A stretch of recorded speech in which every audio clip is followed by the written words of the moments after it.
सोचिए, किसी की लॉ की डिग्री, वो डिग्री जिसके लिए सालों मेहनत की, वो अमान्य हो सकती है? जी हाँ, ये एक ऐसा सवाल है जो आजकल भारत में हजारों वकीलों और लॉ स्टूडेंट्स के मन में घूम रहा है। तो चलिए आज इसी उलझन को सुलझाते हैं और देखते हैं कि ये पूरा मामला आखिर है क्या। तो सवाल ये है कि क्या कोई 25 साल पुराना नियम आज किसी की लॉ की डिग्री को इनवैलिडेट कर सकता है? ये सिर्फ एक सवाल नहीं है, बल्कि ये हजारों लोगों के भविष्य पर लटकी एक तलवार जैसा है। तो आज हम इसी की तह तक जाएंगे कि भाई कैसे एक इतना पुराना रूल आज भी इतना पावरफुल हो सकता है। अच्छा, इस पूरी कहानी को समझने के लिए ना हमें थोड़ा सा टाइम में पीछे चलना होगा। एक जमाना था जब इवनिंग लॉ कॉलेज काफी आम हुआ करते थे। मतलब ये उन लोगों के लिए एक बहुत बड़ा मौका था जो दिन में अपनी नौकरी करते थे और शाम को वकील बनने का अपना सपना पूरा करना चाहते थे। और हाँ, ये पूरी तरह से लीगल था, पूरी तरह से स्वीकृत था। तो देखिए, उस वक्त दो तरह के रास्ते थे। एक था ट्रेडिशनल, मतलब डे एलएलबी, जो दिन में होता था, और दूसरा था इवनिंग एलएलबी, खास तौर पर वर्किंग प्रोफेशनल्स के लिए। और मजे की बात पता है क्या है? उस समय बार काउंसिल ऑफ इंडिया यानी बीसीआई ने खुद इन इवनिंग कोर्सेज को अप्रूवल दे रखा था। मतलब सब कुछ ठीक था। लेकिन फिर कहानी में एक बड़ा ट्विस्ट आया। सब कुछ बदल गया। कानूनी शिक्षा के नियमों में एक ऐसा फेरबदल हुआ जिसने इस पूरे सिस्टम की नींव ही हिलाकर रख दी और हजारों स्टूडेंट्स का भविष्य सवालों के घेरे में आ गया।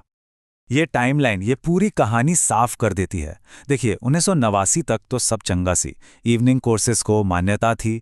लेकिन फिर आया साल 2000-2001 जब बीसीआई ने एक नया नियम लाकर इवनिंग कोर्सेज पर पूरी तरह रोक लगा दी। सोचिए, ये फैसला आज से लगभग 25 साल पहले लिया गया था और फिर 2008 में इस नियम को और भी ज्यादा मजबूत कर दिया गया। तो सवाल उठता है कि भाई इतने साल गुजर गए, क्या अब कुछ बदला है? जवाब है एकदम नहीं। बीसीआई आज भी अपने उसी पुराने फैसले पर अड़ा हुआ है। और इतना ही नहीं, अभी हाल ही में सरकार ने भी इस पर अपनी फाइनल मोहर लगा दी है। और ये कोई सुनी सुनाई बात या अफवाह नहीं है, ये पक्की खबर है। इसी साल 5 फरवरी 2024 को हमारे कानून मंत्री श्री अर्जुन राम मेघवाल ने पार्लियामेंट में साफ साफ कह दिया कि ये नियम आज भी लागू है। और तो और ये जानकारी पीआईबी की ऑफिशियल वेबसाइट पर भी है। मतलब इससे ज्यादा सीरियस और क्या हो सकता है? ये शब्द ये बिल्कुल साफ हैं। इनमें कोई कन्फ्यूजन की गुंजाइश ही नहीं है। चाहे वो इवनिंग कोर्स हो, नाइट स्कूल हो, पार्ट टाइम, वीकेंड या फिर ऑनलाइन या डिस्टेंस, बीसीआई इनमें से किसी को भी मान्यता नहीं देता। मतलब कोई इफ एंड बट नहीं, कोई एक्सेप्शन नहीं। नियम एकदम क्रिस्टल क्लियर है। तो फिर सवाल यह है कि बीसीआई के हिसाब से एक वैलिड लॉ डिग्री है क्या? देखिए, बीसीआई का मकसद है लीगल एजुकेशन के स्टैंडर्ड को बनाए रखना।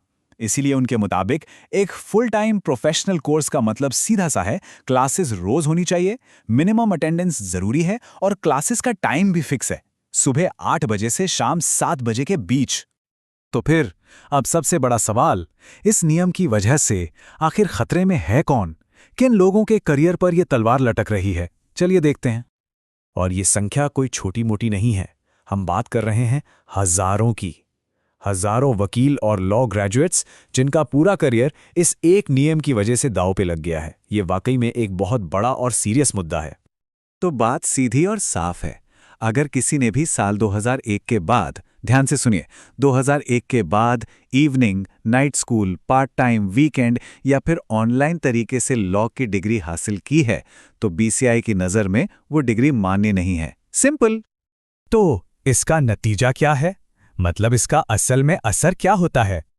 इसका सीधा सा मतलब यह है कि बीसीआई इन डिग्रियों को नहीं मानता, और अगर बीसीआई नहीं मानता तो उस डिग्री के आधार पर कोई वकालत नहीं कर सकता।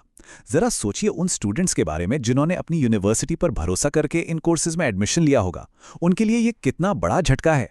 ये दिखाता है कि कैसे एक पुराना नियम आज भी किसी के पूरे करियर पर पानी फेर सकता है। और यहीं पर एक बहुत बड़ा सवाल खड़ा होता है जिसके साथ हम आपको छोड़कर जा रहे हैं। जब नियम बदल जाते हैं लेकिन ये जानकारी ठीक से सब तक नहीं पहुंचती, तो इस गलती की, इस चूक की कीमत आखिर चुकाता कौन है? वो छात्र, वो संस्थान जिन्होंने कोर्स चलाया, या फिर वो संस्था जिसने नियम बनाया? इस पर सोचना वाकई बहुत जरूरी है।